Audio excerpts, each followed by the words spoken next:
દેવી કવચ. ઓમ ચંડિકા દેવીને નમસ્કાર.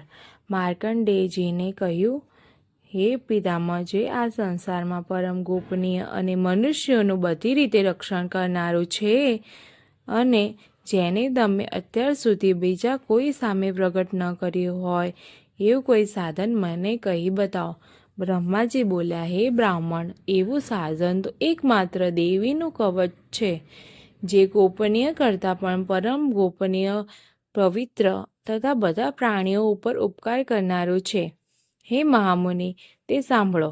દેવીની 9 મૂર્તિઓ છે. તેમને નવદુર્ગા કહે છે. તેમના અલગ અલગ નામો બતાવવામાં આવે છે. પહેલું નામ શૈલપુત્રી છે, બીજું નામ બ્રહ્મચારિણી છે, ત્રીજું નામ ચંદ્રઘટ્ટા છે, અને ચોથી મૂર્તિને કુષ્માંડા કહે છે.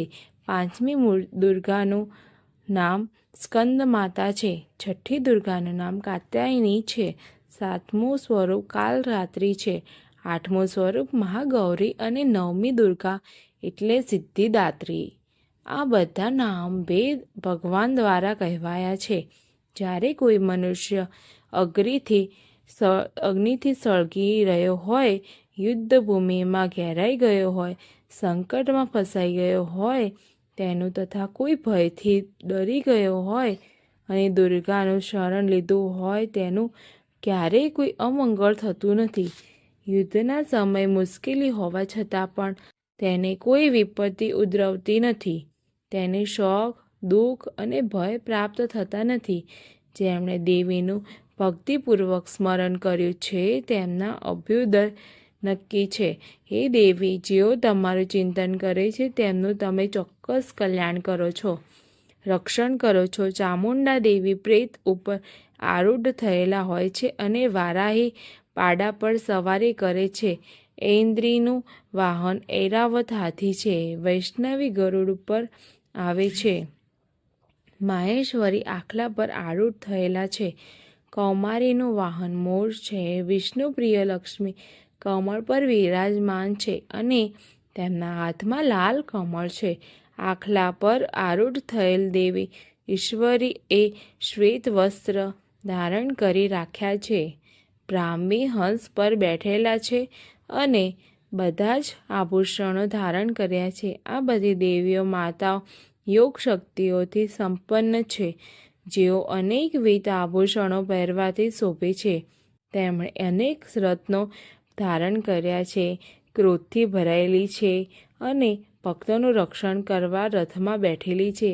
આ દેવીઓના હાથમાં શંખ, ચક્ર, ગદા, શક્તિ, હળ, મૂષળ, ખેટક, તોમર, કુહાડી, દોરડું, કુંદ, ત્રિશૂળ અને ઉત્તમ સાદ ધનુષ ધારણ કરેલ છે. દૈત્યોના શરીરનો નાશ કરવા અને ભક્તોને અભયદાન આપવું એ દેવતાઓનું હિત કરવું એ તેમના શસ્ત્ર ધારણનો ઉદ્દેશ છે. મહારૌદ્ર સ્વરૂપ, અત્યંત ઘોર પરાક્રમી, મહાબલી અને મહાઉત્સાહયુક્ત હે દેવી, તમે મહાન ભયનો નાશ કરનારા છો. તમને નમસ્કાર છે. તમારી સામે જોવું પણ મુશ્કેલ છે.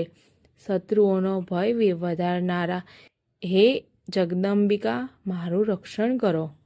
પૂર્વ દિશામાં ઐદ્રી શક્તિ મારું રક્ષણ કરે. અગ્નિ ખૂણામાં અગ્નિ શક્તિ, દક્ષિણ દિશામાં વારાહી અને નૈઋત્ય ખૂણામાં ખડગધારિણી મારું રક્ષણ કરો. પશ્ચિમ દિશામાં વારુણી અને વાયવ્ય ખૂણામાં હરણ પર સવાર કરનારી દેવી મારું રક્ષણ કરો. ઉત્તર દિશામાં કુમારી અને ઈશાન ખૂણામાં શૂલધારિણી મારું રક્ષણ કરો. હે બ્રહ્માણી, તમે ઉપરની બાજુએ મારું રક્ષણ કરો. હે વૈષ્ણવી, તમે નીચેની બાજુએ મારું રક્ષણ કરો. આ પ્રમાણે શબ જેઓ વાહન છે તે ચામુંડા દેવી 10 દિશાઓમાં મારું રક્ષણ કરો. જ્યાં આગળની બાજુએ એ અને વિજયા પાછળની બાજુએ રક્ષણ કરે. ડાબા ભાગે અજિતા દેવી, જમણા ભાગે અપરાજિતા દેવી મારું રક્ષણ કરો. ઉદ્ધોતીની શિખાનું રક્ષણ કરે છે અને ઉમા મારા મસ્તક પર વિરાજિત થઈને મારું રક્ષણ કરે છે. માલધારી દેવી મારા કપાળનું અને યશસ્વીની મારી ભમરોનું રક્ષણ કરે છે. ત્રિનેત્રા ભમરોના મધ્ય ભાગનું અને યમઘંટા દેવી નાસિકાઓનું રક્ષણ કરે છે. શંખીની બંને આંખોના મધ્ય ભાગનું રક્ષણ કરે અને દ્વારવાસીની કાનોનું રક્ષણ કરે. કાલિકા ગાલોનું તથા સાંકરી કાનોના મૂળ ભાગોનું રક્ષણ કરે છે. સુગંધા નાસિકાઓની અને ચર્ચિકા દેવી ઉપરના હોઠનું રક્ષણ કરે છે. અમૃતકલા નીચેના હોઠનું અને સરસ્વતી જીભનું રક્ષણ કરે છે. કૌમારી મારા દાંતોનું અને ચંડિકા કંઠ ભાગનું રક્ષણ કરે છે. ચિત્રઘંટા ગળાની ઘંટિકાનું અને મહામાયા તાળવાનું રક્ષણ કરે. કામાક્ષી દાઢીનું અને સર્વમંગલા મારી વાણીનું રક્ષણ કરે.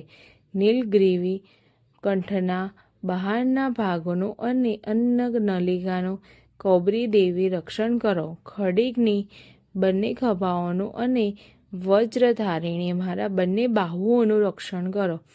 દંડિની દેવી બંને હાથોનું અને અંબિકા આંગળીઓનું રક્ષણ કરે.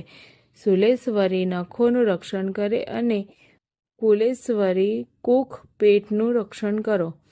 મહાદેવી બંને સ્તનોનું અને શોક વિનાશિની મનનું રક્ષણ કરે. લલિતા દેવી હૃદયનું અને શૂલધારિણી ઉદરનું રક્ષણ કરે. કામિની નાભીનું અને ગુહેશ્વરી ગુહ્ય ભાગનું રક્ષણ કરે. પૂતના અને કામિકા લિંગનું અને પાડાને વાહન બનાવનાર દેવી ગુદાનું રક્ષણ કરે. ભગવતી કટી પ્રદેશનું તથા ઘૂંટણોની રક્ષા વિંધ્યવાસિની કરે. સર્વ કામનાઓની પૂરી કરનારી દેવી જંઘાઓનું રક્ષણ કરે છે. નારસિંહી દેવી પિંડીઓનું રક્ષણ કરે. તેજસી બંને પગોના પૃષ્ઠભાગનું રક્ષણ કરે. શ્રીદેવી પગોની આંગળીઓનું અને તે તલવાસિની દેવી પગના તળિયાનું રક્ષણ કરે. પોતાની વિકરાળ દાઢોથી ભયંકર દેખાતા કરાલી દેવી નખોનું અને ઉદ્દકેશીની દેવી વાળનું રક્ષણ કરે. કુબેરી રૂવાટીના છિદ્રોનું અને વાઘેશ્વરી ત્વચાનું રક્ષણ કરે. પાર્વતી રક્ત મજ્જા વસા માંસ હાડકાં અને મેદનું રક્ષણ કરે. કાલરાત્રિ આંતરડાઓનું અને મુકુટેશ્વરી પિત્તનું રક્ષણ કરે. પદ્માવતી કમળ કોષોના મૂળ આધાર અને ચૂડામણી કફનું રક્ષણ કરે. જ્વાળામુખી નખોના તેજનું અને અભેદા સમસ્ત સાંધાઓનું રક્ષણ કરે. હે બ્રહ્માણી તમે મારા વીર્યનું રક્ષણ કરો. હે છત્રધાશ્વરી મારી છાયાનું રક્ષણ કરો. હે ધર્મધારિણી મારા અહંકાર મન અને બુદ્ધિનું રક્ષણ કરો. હે વજ્ર ધારણ કરનારી દેવી મારા પ્રાણ અપાન વ્યાન ઉદાન અને સમાનનું સંરક્ષણ કરો. કલ્યાણથી શોભતા હે દેવી મારા પ્રાણનું રક્ષણ કરો. કલ્યાણથી હે યોગિની દેવી રસ રૂપ ગંધ અને શબ્દ અને સ્પર્શનું અને હે નારાયણી તમે મારા સત્વ રજ અને તમોગુણનું રક્ષણ કરો. વારાહી આયુષ્યનું રક્ષણ કરે. વૈષ્ણવી ધર્મનું રક્ષણ કરે તથા ચક્ર ધારણ કરનારા દેવી યશ અને કીર્તિ લક્ષ્મી અને ધનનું તેમજ વિદ્યાનું રક્ષણ કરો. હે ઇન્દ્રાણી તમે મારા ગોત્રનું રક્ષણ કરજો. અને હે ભૈરવી પત્નીનું રક્ષણ કરો. હે ચંડિકા મારા પશુઓનું રક્ષણ કરો. હે મહાલક્ષ્મી પુત્રોનું રક્ષણ કરો તથા હે સુપથા દેવી મારા પથનું અને ક્ષેમ કરી દેવી મારા માર્ગનું રક્ષણ કરો. હે મહાલક્ષ્મી રાજદ્વારી કાર્યોના મારું રક્ષણ કરો તથા સર્વ બાજુએ રહેલા વિજયા ચારે બાજુએ રહીને રક્ષણ કરો. હે દેવી જે સ્થાન કવચમાં કહેવાય નથી અને તેથી રક્ષણ વિનાનું છે તે બધા સ્થાનોમાં તમારા વડે સુરક્ષિત થાય, કારણ કે તમે વિજયશાલિની અને પાપનાશિની છો. મનુષ્ય પોતાના શરીરનું ભલું ઈચ્છતો હોય તો તેણે કવચનો પાઠ કર્યા વિના એક ડગલું પણ ભરવું જોઈએ નહીં. કવચનો પાઠ કરીને જ યાત્રા કરવી જોઈએ. કવચના પાઠથી બધી બાજુથી સુરક્ષિત થયેલા મનુષ્યને જ્યાં જ્યાં જાય છે ત્યાં ત્યાં તેને લાભ મળે છે તથા સઘળી કામનાઓ પર વિજય પ્રાપ્ત થાય છે. તેથી જે અભિષ્ટ વસ્તુનું ચિંતન કરે છે તેને તે અચૂકપણે પ્રાપ્ત કરી લે છે. તે મનુષ્ય આ પૃથ્વી ઉપર અતુલ ઐશ્વર્ય પામે છે. કવચથી રક્ષાયેલો મનુષ્ય નિર્ભય થઈ જાય છે. યુદ્ધમાં તેમનો પરાજય થતો નથી અને ત્રણેય લોકમાં પૂજનીય બની જાય છે. આ દેવી કવચ દેવતાઓને પણ દુર્લભ રીતે આગળ કરે છે તથા તે દેવી કલા પ્રાપ્ત કરે છે અને તે ત્રણેય લોકમાં પરાજિત થતો નથી. એટલું જ નહીં, જે અપમૃત્યુથી રહિત થઈને 100 કરતાં પણ વધુ વર્ષ જીવે છે તેની શીતળા, કોઢ વગેરે રોગ થતા નથી, જ્યાં તે નષ્ટ થઈ જાય છે. ભાંગ, અફીણ, ધતુરો વગેરે ઝેર કે સાપ કરડવાથી ચડતું ઝેર, અહીં સર્પનું ઝેર અને તેલના મિશ્રણથી બનેલું કૃત્રિમ ઝેર, આ બધા પ્રકારના ઝેર ઉતરી જાય છે અને તેની અસર થતી નથી. આ પૃથ્વી ઉપર મારણ, મોહન, વશીકરણ જેવા પ્રયોગો થાય છે તથા આ પ્રકારના જેટલા મંત્રો, યંત્રો વગેરે છે તે બધા કવચને હૃદયમાં ધારણ કરી લેવાથી તે મનુષ્યના દેખતા જ નષ્ટ થઈ જાય છે. એટલું જ નહીં, પૃથ્વી પર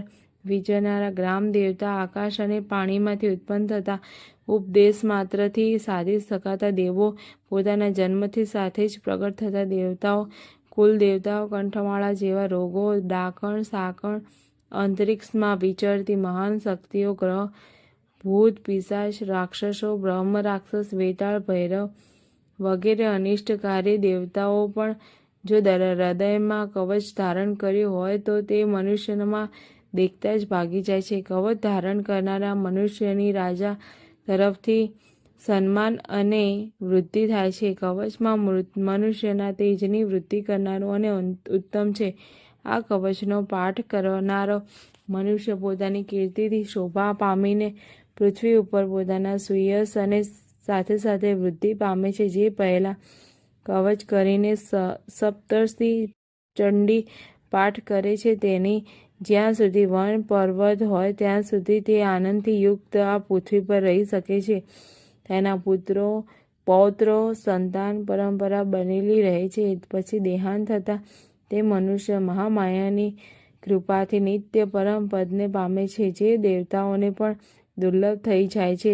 તે સુંદર દિવ્ય રૂપ ધારણ કરે છે અને કલ્યાણ શિવની સાથે આનંદનો ભાગી બને છે. સપ્તસતી અંતર્ગત દેવી કવચ સંપૂર્ણ